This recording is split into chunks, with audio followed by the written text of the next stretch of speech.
En junio de 2024, un juicio de alto perfil mantuvo en vilo a gran parte del público.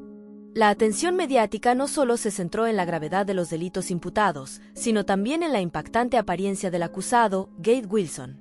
Su rostro, cubierto de múltiples tatuajes llamativos, se convirtió en un tema de debate en redes sociales, donde las imágenes del juicio se hicieron virales, especialmente en plataformas como TikTok. Más allá de su aspecto peculiar, lo que más sorprendió e indignó a la gente fue su actitud imperturbable en la sala del tribunal. Cuando el juez le informó que existía la posibilidad de una sentencia de muerte, Wilson apenas mostró una reacción visible. Para muchos, su expresión impasible reflejaba una personalidad arrogante y desafiante, lo que le valió calificativos como burlón, presuntuoso e insensible. Sin embargo, otros opinaron que detrás de esa aparente frialdad, su lenguaje corporal revelaba signos de tensión y conmoción interna. Analistas en comportamiento no verbal señalaron detalles sutiles, como su forma de deglutir y el movimiento de su mirada, como indicios de que la noticia sí lo afectaba, aunque intentara ocultarlo. Pero más allá del debate sobre su actitud en la corte, lo realmente importante era la razón por la cual enfrentaba una posible ejecución en la silla eléctrica o por inyección letal. ¿Qué atrocidades había cometido para llegar a este punto? ¿Por qué algunos lo catalogaban como malvado sin precedentes, mientras que otros clamaban por su liberación inmediata?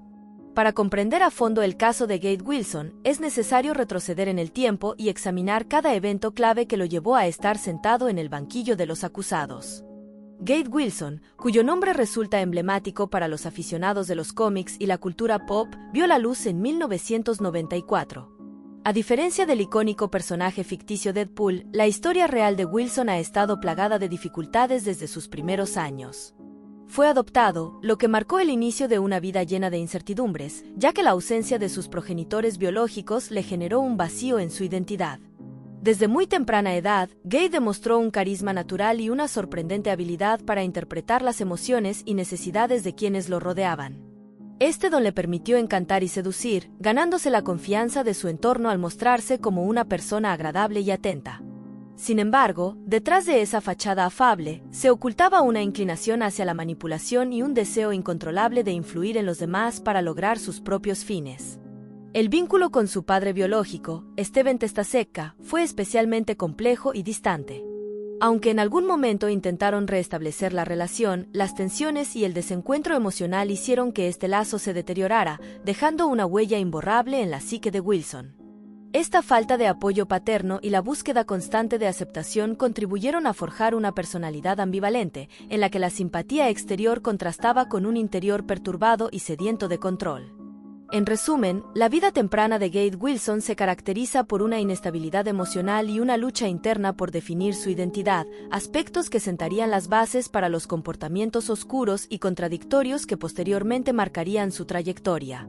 El 5 de octubre de 2019 marcó el comienzo de una noche que, en apariencia, parecía prometer una conexión especial.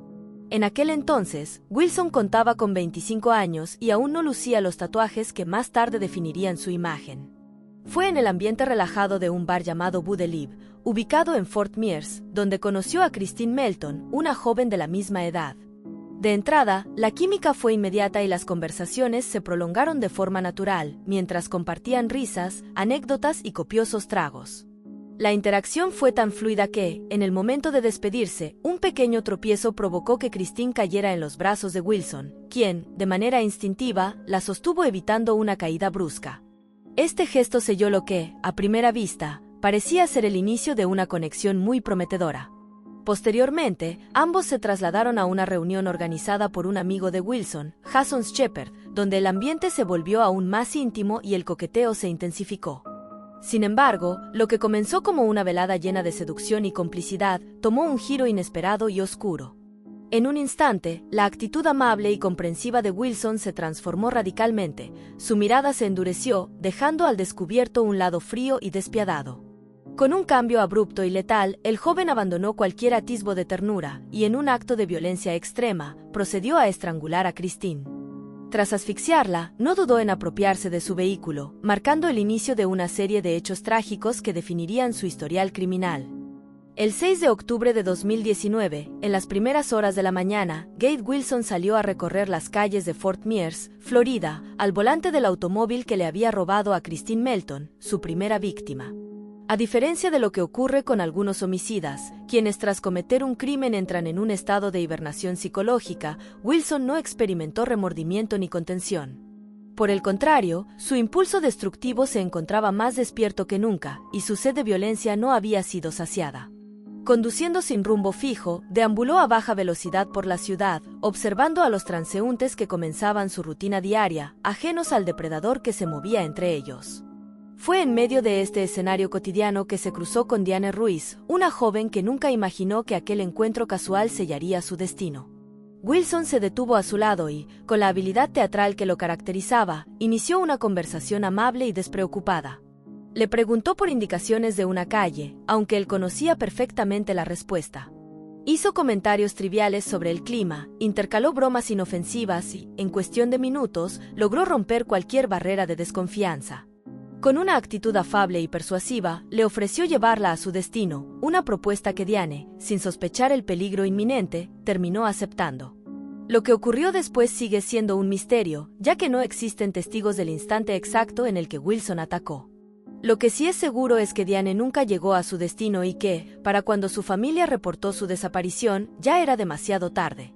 Las autoridades no iniciaron una investigación formal de inmediato, ya que Diane era mayor de edad y en muchos casos, las desapariciones se atribuyen a decisiones personales.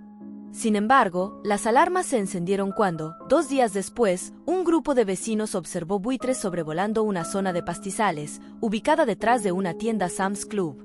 Intrigados por el inusual comportamiento de las aves carroñeras, algunos curiosos se acercaron al lugar para investigar.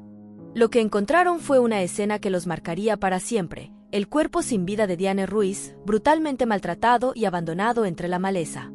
El estado del cadáver revelaba la ferocidad del ataque. Diane tenía el rostro amoratado, la nariz fracturada y las uñas rotas, señales de que luchó desesperadamente por su vida. Sus costillas estaban quebradas, sugiriendo que sufrió un nivel extremo de agresión física. Mientras los investigadores analizaban la escena del crimen, otro detalle terminó de confirmar las sospechas. Cerca del cuerpo, se hallaron huellas de neumáticos que coincidían con el automóvil robado a Christine Melton. A partir de ese momento, quedó claro que las dos muertes estaban conectadas y que un asesino en serie estaba suelto. Los testimonios de quienes estuvieron en Bude Life la noche del 5 de octubre señalaron unánimemente a Gade Wilson como el último hombre en ser visto con Melton. Desde ese momento, Wilson se convirtió en el objetivo principal de una intensa persecución policial. Se emitió una orden de captura inmediata, y su rostro empezó a aparecer en los carteles de búsqueda pegados en los escaparates de comercios, estaciones de servicio y patrullas policiales. Sin embargo, aunque las fuerzas del orden sabían a quién buscaban y en qué vehículo se desplazaba, existía un problema crucial: Wilson ya les había sacado ventaja. Mientras la policía movilizaba todos sus recursos para rastrear su paradero, Wilson no se detuvo. Tras abandonar el cuerpo de Diane Ruiz, se dirigió a la casa de una exnovia, Melissa Montañez, en Fort Myers.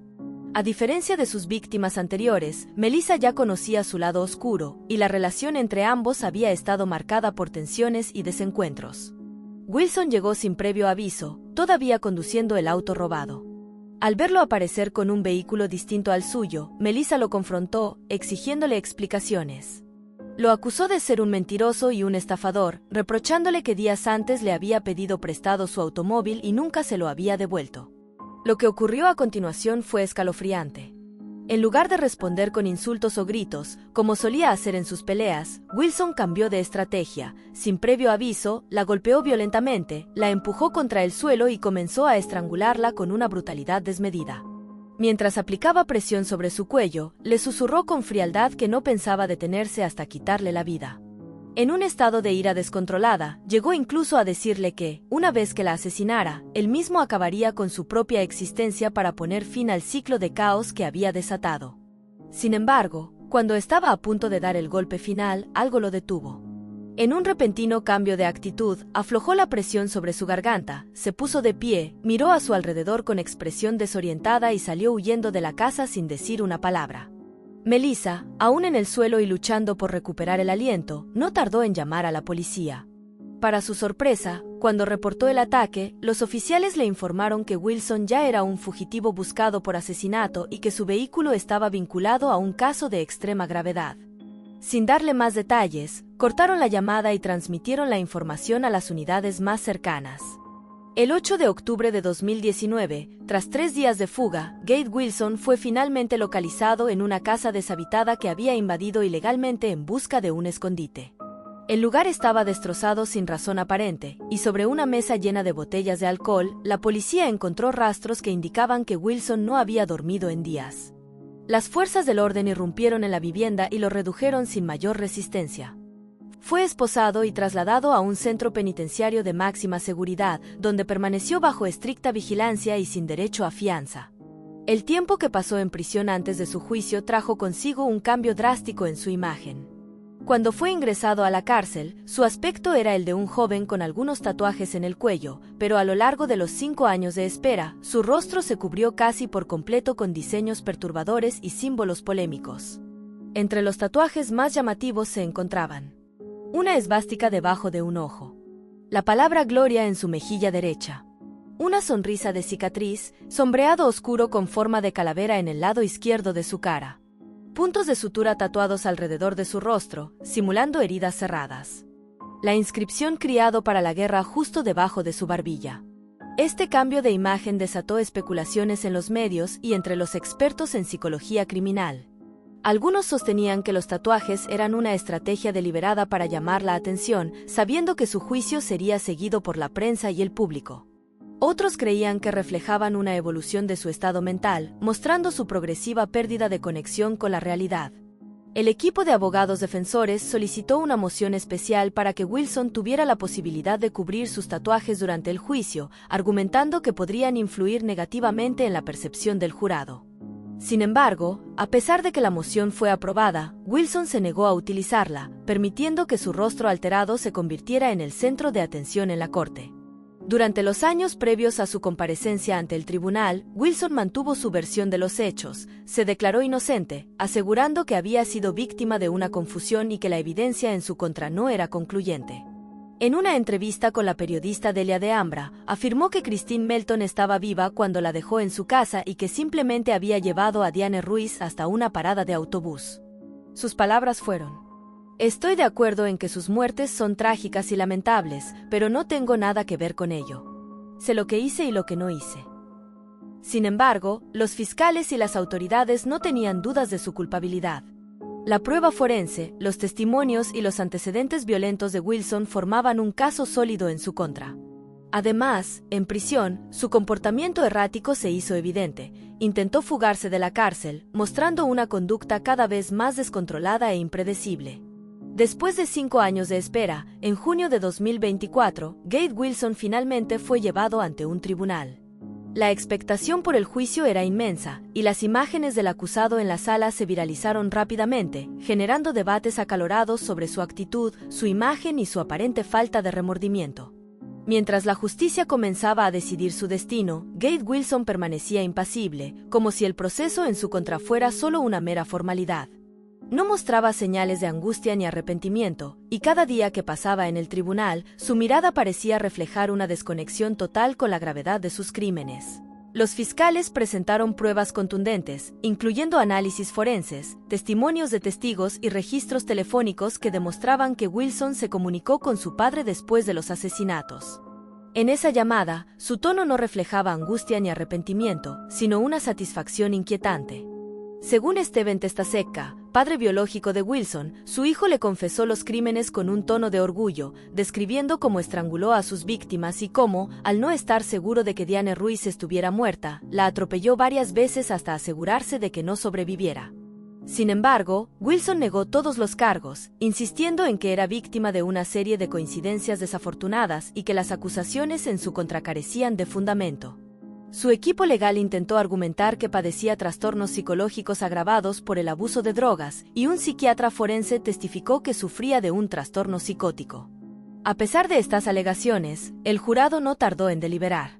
El 25 de junio de 2024, tras evaluar la abrumadora cantidad de evidencia en su contra, votaron a favor de la pena de muerte.